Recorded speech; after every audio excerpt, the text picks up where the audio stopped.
महर्षी public school Amravati. वर्ग 8वा. विषय मराठी. कविता 3री. प्रभात. कविता 3री. प्रभात की वर्ग 8वीच्या अभ्यासक्रमामध्ये प्रभात ही कविता देण्यात आलेली आहे. आता कवी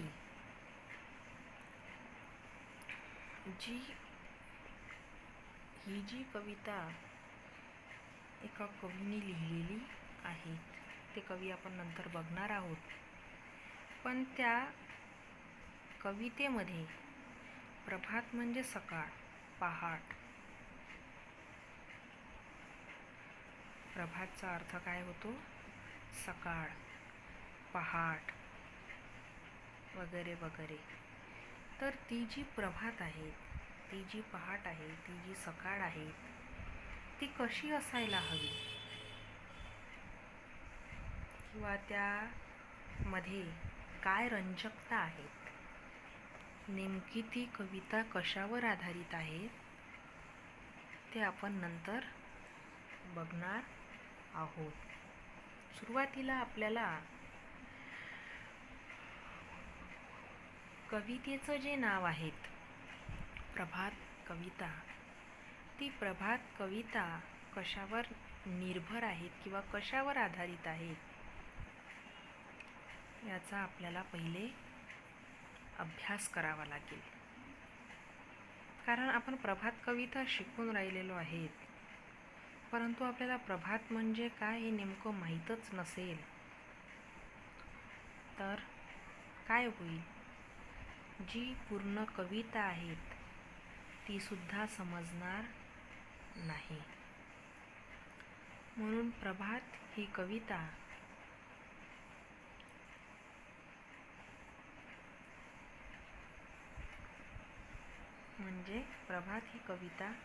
सकाळ किंवा पहाट आणि आपल्या माणसामधले जे कलागुण आहेत ते कलागुणांची पहाट कशावर होणार आहेत ते आता आपण बघणार आहोत. चला तर मग आपण सुरुवातीला कवितेचा परिचय करून घेऊया. प्रभात. कविता 3री. प्रभात. कवी आहे किशोर बडी. कवी कोण आहे? किशोर बडी. त्यांचा जन्म झाला 1981. जन्म कधी झाला? 1981. प्रसिद्ध कवी. त्यांच्या पाकळ्या हा चारोळी संग्रह. त्यांच्या पाकळ्या हा चारोळी संग्रह. पहाटेच्या प्रतीक्षेत. पहाटेच्या प्रतीक्षेत. अक्षरांचे सूर हे काव्यसंग्रह. अक्षरांचे सूर हे काव्यसंग्रह सुद्धा प्रसिद्ध आहेत. आता किशोर बडी यांची प्रसिद्ध कविता, त्यांची ही प्रसिद्ध कविता आहे.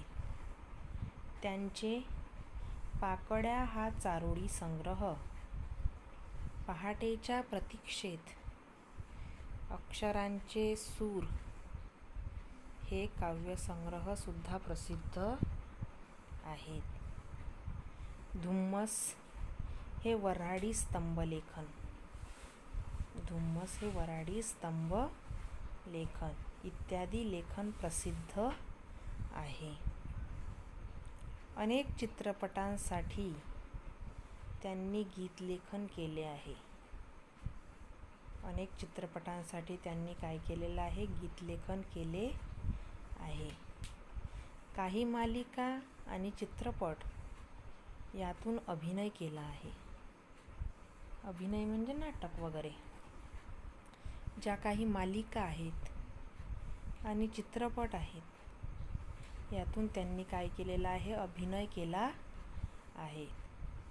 त्यांचे हास्यबडी.com या प्रबोधनपर एकपात्री कार्यक्रमाचे राज्यभरात सुमारे 300 प्रयोग झालेले आहेत. हास्यबळी.com या प्रबोधनपर एकपात्री कार्यक्रमाचे सुमारे राज्यभरात 300 प्रयोग झालेले आहेत. त्यांना तुका म्हणे हा काव्य पुरस्कार, स्वर्गीय यशवंतराव दाते पुरस्कार आणि संस्थेचा विनोदी लेखन पुरस्कार, राष्ट्रसेवा दलाचा समाजशिक्षक पुरस्कार अशा अनेक पुरस्कारांनी सन्मानित करण्यात आले आहे. अशा अनेक पुरस्कारांनी त्यांना सन्मानित करण्यात आलेले आहे. आता ही कविता कशावर आधारित आहेत? हा झाला कवींचा परिचय. आता ही जी खाली कविता दिलेली आहे ती कविता कशावर आधारित आहेत ते आता आपण बघणार आहोत. की विज्ञान व तंत्रज्ञानाच्या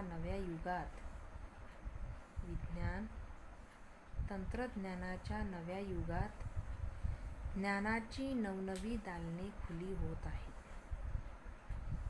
विज्ञान तंत्रज्ञानाच्या नव्या युगात ज्ञानाची नवनवी दालने खुली होत आहेत. नव्या पिढीला कलागुणांच्या विकासाच्या नव्या संधी मिळत आहे. नव्या पिढीला कलागुणांच्या विकासाच्या नव्या संधी मिळत आहे.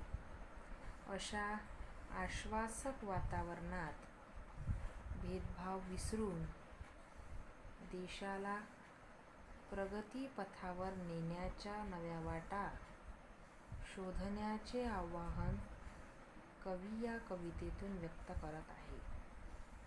प्रस्तुत कविता किशोर फेब्रुवारी 2017 या मासिकातून घेतली आहे. की म्हटलेलं आहे की विज्ञान तंत्रज्ञानाच्या नव्या युगात ज्ञानाची नवनवी दालने खुली होत आहेत. नवनवी दालने खुली होत आहेत. नव्या पिढीला कलागुणांच्या विकासाच्या नव्या संधी मिळत आहेत. नव्या पिढीला कलागुणांच्या विकासाच्या नव्या संधी मिळत आहेत. अशा आश्वासक वातावरणात भेदभाव विसरून देशाला प्रगतीपथावर नेण्याच्या नव्या वाटा शोधण्याचे आवाहन कवी या कवितेतून करत आहे. प्रस्तुत कविता किशोर फेब्रुवारी 2017 या मासिकातून घेतली आहे. चला तर मग ही कविता आपण तालासुरात म्हणूया. हे ज्ञानाचे तेज पसरले नव्या युगाच्या नभात. हे ज्ञानाचे तेज पसरले नव्या युगाच्या नभात. कलागुणांच्या क्षितिजावरती ही प्रतिभेची प्रभात. कलागुणांच्या क्षितिजावरती ही प्रतिभेची प्रभात. भव्य पटांगण बाग मनोहर. भव्य पटांगण बाग मनोहर. फुलापाखरांचे जग सुंदर. आपुलकीचा सुवास पसरे मनामनातून इथे निरंतर. गुरुजनांची अमूल्य शिकवण या स्पर्धेच्या युगात. कलागुणांच्या क्षितिजावरती ही प्रतिभेची प्रभात. पायाभरणी अस्तित्वाची. प्रयोगशाळा व्यक्तित्वाची. तनसुदृढ मन विशाल होई. इथे रुजवणूक त्या तत्वांची. विचारधारा तीच वाहते नसानसांत रगारगांत. कलागुणांच्या क्षितिजावरती ही प्रतिभेची प्रभात. नवीन स्वप्ने नवीन आशा, ही प्रगतीची नवपरिभाषा.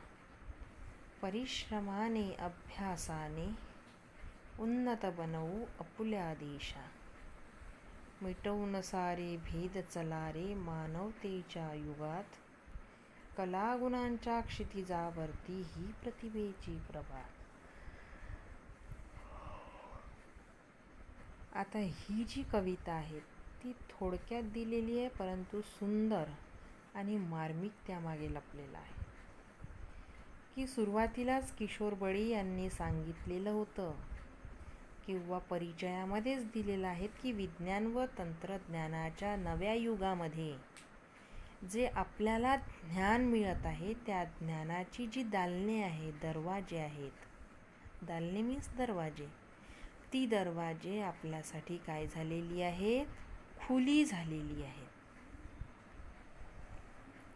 नव्या पिढीला, कलागुणांच्या नव्या पिढीला म्हणजे येणारी जी तरुण पिढी आहेत त्या तरुण पिढीला कलागुण सादर करण्याचे किंवा विकसित करण्याच्या काय मिळत आहे, नव्या नव्या संधी मिळत आहेत.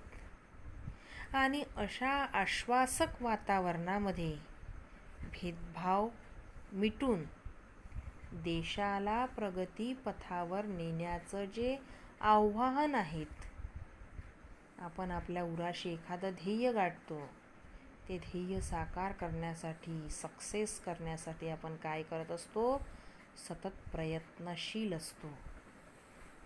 तर ते जे देशाला प्रगतीपथावर नेण्यासाठी जे कवी किशोर बळी आवाहन करतात ते या कवितेतून स्पष्ट केलेलं आहे. हे ज्ञानाचे तेज पसरले नव्या युगाच्या नभात. कलागुणांच्या क्षितिजावरती ही प्रतिभेची प्रभात. भव्य पटांगण बाग मनोहर, फुला पाखरांचे जग सुंदर. आपुलकीचा सुवास पसरे मनामनातून इथे निरंतर. गुरुजनांची अमूल्य शिकवण या स्पर्धेच्या युगात. कलागुणांच्या क्षितिजावरती ही प्रतिभेची प्रभात. पायाभरणी अस्तित्वाची, प्रयोगशाळा व्यक्तित्वाची. तनसुदृढ मन विशाल होई, इथे रुजवणूक या तत्वांची. विचारधारा तीच वाहते नसा नसांत, रगारगांत. कलागुणांच्या क्षितिजावरती ही प्रतिभेची प्रभात. नवीन स्वप्ने नवीन आशा, ही प्रगतीची नवपरिभाषा.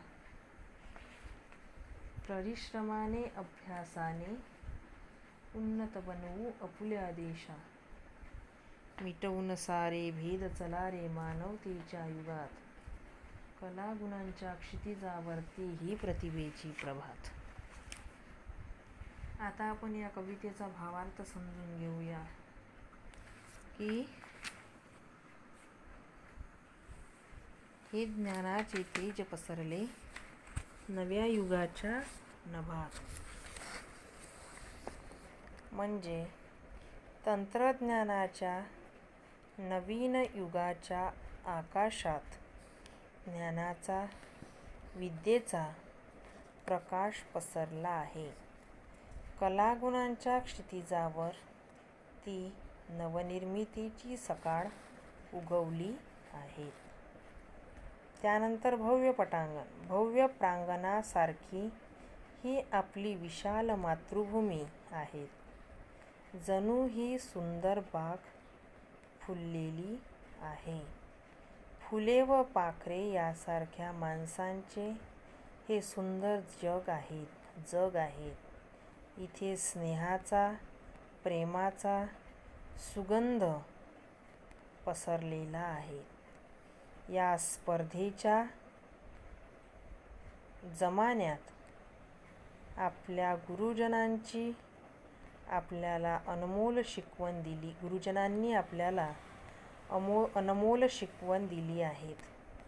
जणू कलागुणांच्या क्षितिजापाशी ही प्रतिभेची सकाळ उजाडली आहे. पायाभरणी अस्तित्वाची.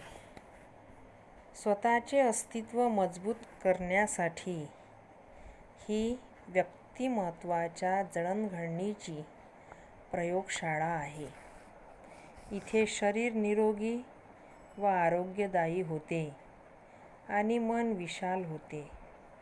थोर मूल्यांचे, थोर तत्त्वज्ञानांचे इथे रोपण होते.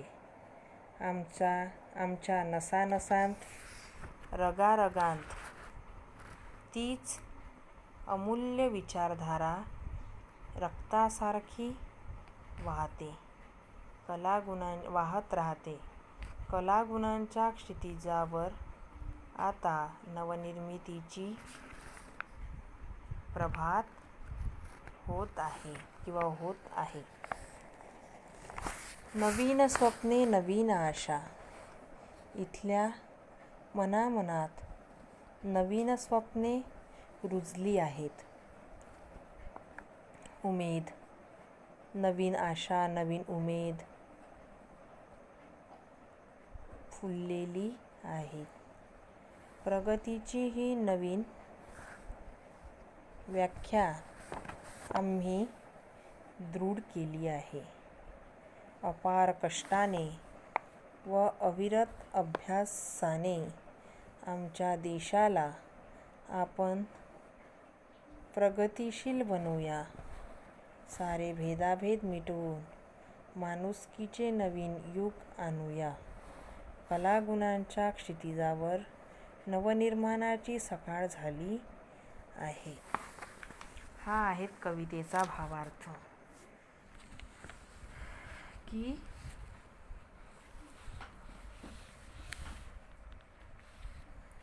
कला हे ज्ञानाचे तेज पसरले नव्या युगाच्या नभात. कलागुणांच्या क्षितिजावरती ही प्रतिभेची प्रभात.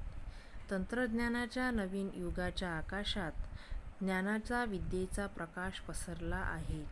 कलागुणांच्या क्षितिजावर ही नवनिर्मितीची सकाळ उगवली आहे. भव्य पटांगण, बाग मनोहर, फुलापाखरांचे जग सुंदर. आपुलकीचा सुवास पसरे मनामनातून इथे निरंतर. गुरुजनांची अमूल्य शिकवण या स्पर्धेच्या युगात. कलागुणांच्या क्षितिजावरती ही प्रतिभेची प्रभात. म्हणजे भव्य प्रांगणासारखी ही आपली विशाल मातृभूमी आहे. जणू ही सुंदर बाग फुललेली आहेत. फुले व पाखरे यासारख्या माणसांचे हे सुंदर जग आहे. इथे स्नेहाचा, प्रेमाचा सुगंध पसरलेला आहे. या स्पर्धेच्या जमान्यात आपल्या गुरुजनांनी आपल्याला अनमोल शिकवण दिली आहे. जणू कलागुणांच्या क्षितिजापाशी ही प्रतिभेची सकाळ उजाडली आहे. पायाभरणी अस्तित्वाची, प्रयोगशाळा व्यक्तित्वाची. मनसुदृढ, तनसुदृढ, मन विशाल होई इथे रुजवणूक या तत्वांची. विचारधारा तीच वाहते नसानसांत, रगारगांत. कलागुणांच्या क्षितिजावरती ही प्रतिभेची प्रभात. स्वतःचे अस्तित्व मजबूत करण्यासाठी ही व्यक्तित्वाच्या जडणघडणीची प्रयोगशाळा आहे. इथे शरीर निरोगी व आरोग्यदायी होते आणि मन विशाल होते. थोर मूल्यांचे, थोर तत्त्वज्ञानाचे इथे रोपण होते. आमच्या नसानसांत, रगारगात तीच अमूल्य विचारधारा रक्तासारखी वाहत असते. कलागुणांच्या क्षितिजावर आता नवनिर्मितीची प्रभात होत आहे. नवीन स्वप्ने, नवीन आशा ही प्रगतीची नवपरिभाषा. परिश्रमाने, अभ्यासाने उन्नत बनवू आपुल्या देशा. मिटवून सारे भेद चला रे मानवतेच्या युगात. कलागुणांच्या क्षितिजावरती ही प्रतिभेची प्रभात. इथल्या मनामनात नवीन स्वप्ने रुजली आहेत. नवीन उमेद, नवीन आशा फुलली आहेत. प्रगतीची ही नवीन व्याख्या आम्ही दृढ केली आहे. अपार कष्टाने व अविरत अभ्यासाने आमच्या देशाला आपण प्रगतिशील बनवूया. सारे भेदभाव मिटवून माणुसकीचे नवीन युग आणूया. नवे युग आणूया. कलागुणांच्या क्षितिजावर नवनिर्माणाची सकाळ झाली आहे. क्षितिज, आकाश पृथ्वीला टेकलेले आहेत असे दिसणारी भासमान रेषा. मनोहर, सुंदर, निरंतर, सतत प्रयोगशाळा व्यक्तिमत्वाच्या जडणघडणीचे ठिकाण. नवपरिभाषा, नवीन व्याख्या. उन्नत म्हणजे विकसित. खालील प्रश्नांची एका वाक्यात उत्तरे लिहा. कवीने वर्णिलेली प्रतिभेची प्रभात कुठे होणार आहेत? कवीच्या मते व्यक्तित्वाच्या प्रयोगशाळेत कोणते गुण रुजतील? प्रगतीची नवपरिभाषा कोणती? प्रश्न दुसरा. गोलातील शब्दांचा आधार घेऊन चौकटी पूर्ण करा. सुंदर जग कोणाचे? पसरणारा सुवास कशाचा? अमूल्य शिकवण कोणाची? पायाभरणी कशाची? कवितेच्या आधारे योग्य पर्याय निवडा. कलागुणांच्या क्षितिजावर प्रतिभेची पहाट उगवली कारण. मानवाच्या मते मानवतेचे युग म्हणजे. जोड्या जुळवा. अ गट ब गट. नव्या युगाच्या नभात. प्रतिभेची प्रभात. पायाभरणी अस्तित्वाची. व्यक्तित्वाची प्रयोगशाळा. प्रश्न 5वा. तुमच्या शब्दात उत्तरे लिहा. तन सुदृढ, मन विशाल.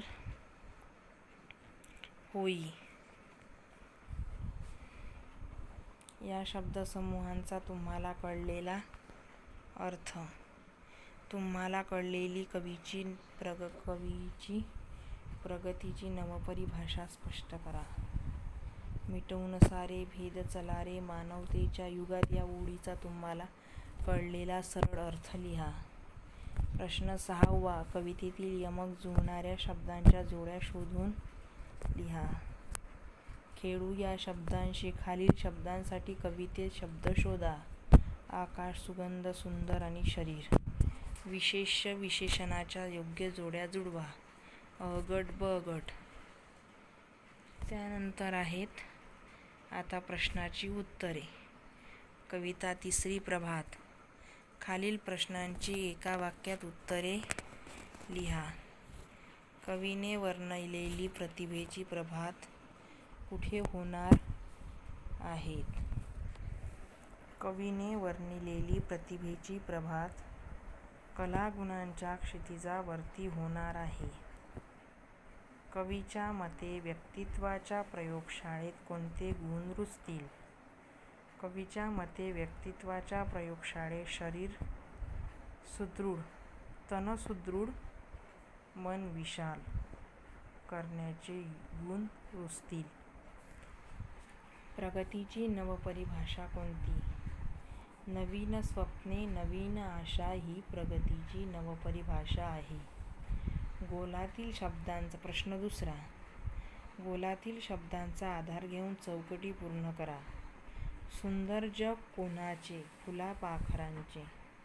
पसरणारा सुवास कशाचा? आपुलकीचा. अमूल्य शिकवण कोणाची? गुरुजनांची. पायाभरणी कशाची? अस्तित्वाची. कवितेच्या आधारे योग्य पर्याय निवडा. कलागुणांच्या क्षितिजावर प्रतिभेची पहाट उगवली कारण. ज्ञानाचे तेज नव्या युगाच्या नभात पसरलेले आहे. 3 नंबरचा ऑप्शन. कवीच्या मते मानवतेचे युग म्हणजे भेदाभेद नसलेले युग. कवीच्या मते मानवतेचे युग म्हणजे भेदाभेद नसलेले युग. योग्य जोड्या जुळवा. अ गट ब गट उत्तरासहित दिलेला आहेत. नव्या युगाच्या नभात. नव्या विचारांच्या क्षेत्रात. प्रतिभेची प्रभात. नवनिर्मितीची पहाट. पायाभरणी अस्तित्वाची. स्वतःचे अस्तित्व मजबूत करणे. व्यक्तित्वाची प्रयोगशाळा. व्यक्तित्वाची जडणघडण. कवितेतील प्रश्न 5वा आपण नंतर पाहूया. कवितेतील यमक जुळणाऱ्या शब्दांच्या जोड्या शोधून लिहा. नभात, प्रभात, युगात. मनोहर, सुंदर, निरंतर. अस्तित्वाची, व्यक्तित्वाची, तत्त्वांची. युगात, प्रभात, रगारगांत. खेळू या शब्दांशी. खालील शब्दांसाठी कवितेतील शब्द शोधा. आकाश, नभ. सुगंध, सुवास. सुंदर, मनोहर. शरीर, तन. विशेषण विशेषाच्या योग्य जोड्या जुळवा. अगट बगट उत्तरेपण, भव्य पटांगण, अमूल्य शिकवण, नवे युग, सुंदर जग, विशाल मन. आता पाहणार आहोत आपण मोठ्या प्रश्नांकडे वळूया. जो प्रश्न 5वा आपण पाहिलेला होता त्यातलं पहिला आहे, तन सुदृढ मन विशाल या शब्दसमूहांचा तुम्हाला कळलेला अर्थ लिहा. त्याचं उत्तर असं आहे की जिथे व्यक्तिमत्वाची जडणघडण होते अशा प्रयोगशाळेत रुजू झाल्यावर व्यक्तित्वात काय बदल होतात हे सांगताना कवी म्हणतात की शरीर हे निरोगी होते, आरोग्यदायी व सुदृढ होते. शरीराला आजार स्पर्श करीत नाहीत. मनातील सर्व जडमटे दूर होऊन मन स्वच्छ होते. मनात मानवतेचा रहिवास होतो आणि ते विशाल होते. मन सात्विक होते. मनात कोणाबद्दलही भेदभाव राहत नाहीत. सर्व दुर्गुणांचा निचरा होतो. तुम्हाला कळलेली प्रगतीची नवपरिभाषा स्पष्ट करा. या नवीन युगाच्या आकाशात ज्ञानाचे तेज पसरल्यावर व नवनिर्मितीची प्रभात झाल्यावर देशाच्या उज्ज्वल भवितव्याची खूण पटेल. हे समजावून सांगताना कवी म्हणतात की नवीन स्वप्ने उराशी बाळगणे, नवीन आशेने फुलणे आवश्यक आहे. आपल्या अपार कष्टाने व अभ्यासाने आपला देश उन्नत होईल. भेदभाव विसरून मानवतेच्या युगात देश प्रगतीपथावर जाईल. नवीन ही जिद्द, नवीन व्याख्या ही भरभराटीची उत्कर्षाची नवपरिभाषा आहेत. मिटवून सारे भेद चला रे मानवतेच्या युगात या ओळींचा तुम्हाला कळलेला अर्थ लिहा. नवीन स्वप्ने उराशी बाळगून नवीन आशा पल्लवित होऊन प्रगतीची नवीन व्याख्या करून तरुण पिढीला सल्ला देताना कवी म्हणतात की मेहनतीने व गाढ अभ्यासाने आपल्या देशाला उन्नत बनवायचे असेल तर आपल्यातील हेवेदावे भेदभाव हे सर्व टाकायला हवेत. तरच माणुसकीचे युग अवतरेल. नवीन युग निर्माण करूया. यासाठी परस्परातील विषमता धुळकावून लावूया. चला तर मग आपण आणखी काही बघणार आहोत. लिहिलेली आहे त्यांचे स्पष्टीकरण पाहणार आहोत. प्रथम परिचय. विज्ञान तंत्रज्ञानाच्या नव्या युगात ज्ञानाची नवनवीन दालने खुली झाली आहेत. नवीन दालने म्हणजे नवीन नए नए सोर्सेस, क्योंकि ये तंत्रज्ञान का युग है, ये टेक्नोलॉजी का युग है और इस युग में साइंस के द्वारा हमारे लिए अनेक काफ़ी सोर्सेस उपलब्ध हुए हैं जिससे हम अपने लिए ज्ञान शिक्षा प्राप्त कर सकते हैं. नव्या पिढीला कलागुणांच्या विकासाच्या नवीन संधी. नवीन पिढी म्हणजे नवीन जनरेशन. जो नया जनरेशन है उनको अपने स्किल्स डेवलप करने के लिए नए नए संधी उपलब्ध झाले, म्हणजे नवीन मौके उनको मिल रहे हैं. अशा आश्वासक वातावरणात भेदभाव विसरून देशाला प्रगतीपथावर नेण्याच्या नव्या वाटा शोधण्याचे आवाहन कवी करत आहे. कवि इस कविता के माध्यम से कह रहे हैं कि अगर हमें इतना सब उपलब्ध हुआ है बिकॉज ऑफ टेक्नोलॉजी, विज्ञान मतलब साइंस की वजह से, तो हमें जो भेदभाव हम करते हैं उसको भुलाकर हमारे देश को किस तरह से हम उन्नति प्राप्त कर दे सकते हैं, किस प्रकार हम अपने देश को प्रगति दिला सकते हैं और इसीलिए हमें हमेशा काम करना चाहिए, ऐसे आवाहन कवि हमारे लिए कर रहे हैं. प्रस्तुत कविता मतलब ही जी कविता आहे ती मासिकातून घेतली आहे. मासिक म्हणजे काय, तर महिन्यातून एकदा प्रकाशित होणारं. हे कधी प्रकाशित होतं तर फेब्रुवारी महिन्यात 2017 मध्ये हे मासिक प्रकाशित झालं. पहिल्या ओळीमध्ये कवी आपल्याला काय सांगतायत तर हे ज्ञानाचे तेज पसरले नव्या युगाच्या नभात. कलागुणांच्या क्षितिजावरती ही प्रतिभेची प्रभात. म्हणजे हे ज्ञानाचं तेज पसरले आहे, सर्वत्र आपल्याला ज्ञान मिळत आहे. कारण की हे युग कसं आहे, विज्ञान युग आहे, तंत्रज्ञान युग आहे. आणि ह्याची एक नवीन प्रभात, प्रभात म्हणजे सकाळ, सवेरा, सुबह, नया सूरज निकला है, क्योंकि हमारे पास इतने स्किल्स है, हमारे पास टेक्नोलॉजी है, हमारे पास साइंस है, और उसके वजह से एक नई सुबह, नया सवेरा हमारे पास है, जो ज्ञान प्राप्त करने का एकमेव मार्ग हमारे पास है. तर अशा प्रकारे कवी पुढच्या 2 ओळींमध्ये, पुढच्या पंक्तीमध्ये काय म्हणतायत ते बघूया. भव्य पटांगण, बाग मनोहर, फुलपाखरांचे जग सुंदर, आपुलकीचा सुहास पसरे मनामनातून इथे निरंतर. म्हणजेच इथे काय सांगितलं आहे की भव्य पटांगण, आपल्याकडे खूप मोठं मैदान आहे, पटांगण आहे, बाग मनोहर आहे, आनंदाची बाग आहे, आपण सगळे सुखी आहोत. फुलपाखरांचे जग सुंदर, आपलं जग सुद्धा खूप सुंदर आहे. आपुलकीचा, आपल्याला एकमेकां, हमारे एक दूसरे के प्रति हमारे मन में प्यार है, प्यार भरा एक सुगंध है हमारे मन में, आणि तो निरंतर मतलब हमेशा, निरंतर का अर्थ है हमेशा. म्हणूनच इथे काय सांगितलं आहे की पटांगण एवढं मोठं आहे, मैदान आहे, म्हणजे आपल्याला सोयी सुविधा उपलब्ध आहे, अपने पास फॅसिलिटीज आहे, आणि त्या फॅसिलिटीजचा आपण उपयोग केला पाहिजे, आणि एकमेकांविषयी आपल्या मनात कायम प्रेम भावना उपलब्ध असली पाहिजे, असे कवी आपल्याला म्हणत आहेत. पुढच्या ओळींमध्ये कवी काय म्हणतायत, गुरुजनांची अमूल्य शिकवण या स्पर्धेच्या युगात. गुरुजन म्हणजे काय, तर आपले शिक्षक, आपले आई वडील यांची अमूल्य शिकवण, म्हणजे त्यांनी जी शिक्षा, उनके द्वारा जो शिक्षा मिली है स्पर्धेच्या युगात, म्हणजे काय, तर या कॉम्पिटिटिव्ह युगामध्ये, हे जे कॉम्पिटिशन्स बाहेर चालले याच्यामध्ये आपल्या मागे कोण उभे आहेत, तर हमारे गुरुजन, मतलब हमारे शिक्षक, हमारे टीचर्स, हमारे माता पिता, सब हमारे साथ है, क्योंकि उनकी अमूल्य शिकवण, उन्होंने जो शिक्षा दी है वो बहुत ज़्यादा अमूल्य है.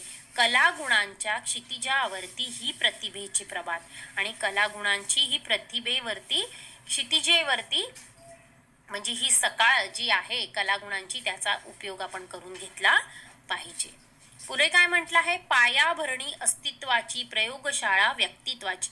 आपण आपल्या स्वतःच्या अस्तित्वाला इतकं मजबूत पायाभरणी केली पाहिजे, म्हणजे त्याचा बेस, फाउंडेशन आपल्याला स्ट्रॉंग केलं पाहिजे. कशाच्या, अस्तित्वाची, मतलब आपल्या अपने मौजूदगी की, आमची प्रयोगशाळा व्यक्तित्वाची, आपली पर्सनॅलिटी, तीही आपल्याला काय केली पाहिजे, एकदम स्ट्रॉंग केली पाहिजे. प्रयोगशाळा म्हणजे काय, प्रयोगशाळा म्हणजे सायन्स लॅब. तन सुदृढ मन विशाल होईल, आणि आपलं शरीर सुदृढ होईल, आणि मन विशाल म्हणजे मोठं मन होईल. इथे रुजवणूक त्या तत्वांची, म्हणजे आपल्याला आपल्या गुरुजनांद्वारा ही तत्व शिकवली जातात. विचारधारा तीच वाहते नसानसात, रगारगात, आणि आपल्याला आपले जे शिक्षक सांगतात तेच नेहमी, तीच विचारधारा, मतलब वही सोच हमारे मन में होती है, नसानसात मतलब हमारे खून में वही विचारधारा है जो हमारे शिक्षक, हमारे गुरुजन वर्ग, हमारे माता पिता हमें सिखाते हैं. कलागुणांच्या क्षितिजावरती ही प्रतिभेची प्रभात, आणि कलागुणांचं हे जे क्षितिज आहे त्याच्यावर ह्या प्रतिभेची, म्हणजेच ही नवीन सकाळ आज आपल्या समोर आहे, कारण की विज्ञान, तंत्रज्ञान आपल्या पाठीशी उभा आहे. त्यामुळे विचारधारा जी आहे, हमारी जो सोच है, उसको हमेशा हमें अच्छी तरह से अच्छा पॉजिटिव रखना है, ताकि हम हमेशा आगे बढ़ते रहे. पुढे काय सांगितले आपल्याला आता, नवीन स्वप्ने, नवीन आशा, नवीन स्वप्ने, नवीन आशा ही प्रगतीची नवपरिभाषा. आपल्याला नेहमी नवीन नवीन स्वप्न बघितले पाहिजे, नवीन नवीन इच्छा ठेवल्या पाहिजे. नए स्वप्न देखो, नई आशाएं, नए ड्रीम्स, कुछ ऐसे गोल्स अपने सामने सेट करो जिससे हम हमेशा प्रगति के राह पर चले. नवीन परिभाषा म्हणजे काय, नवीन कंसेप्ट. आज अगर हम देखने जाए तो सक्सेस के लिए कंसेप्ट सबके अलग अलग है, वो ध्यास हमें रखना है. परिश्रमाने, अभ्यासाने उन्नत बनवू आपल्या देशा, आणि हमेशा परिश्रम करते रहेंगे, अभ्यास करते रहेंगे, और हमारे देश को ऊंचाई पर पहुंचाएंगे. मिटवू सारे भेद चला रे मानवतेच्या युगात. आणि आपलं हे जे युग आहे, विज्ञान युग, तंत्रज्ञान युग, या युगामध्ये आपण काय करू, सगळे भेद, म्हणजे जे डिफरन्शिएट आपण करतो की अमीर गरीब, उच्च नीच, जातीभेद, धर्मभेद, हे जे भेद आहेत आपल्या मनामध्ये ते भेद सगळे मिटवून टाकायचे आणि फक्त एकच धर्म ठेवायचा, तो म्हणजे मानवतेचा धर्म. आपण सगळे मानव आहोत आणि एकमेकांना मानव म्हणूनच ट्रीट करणार आहोत. अशा प्रकारे कवी आपल्याला एक उत्साह देण्यासाठी ही त्यांनी कविता लिहिलेली आहे. Thank you so much. धन्यवाद.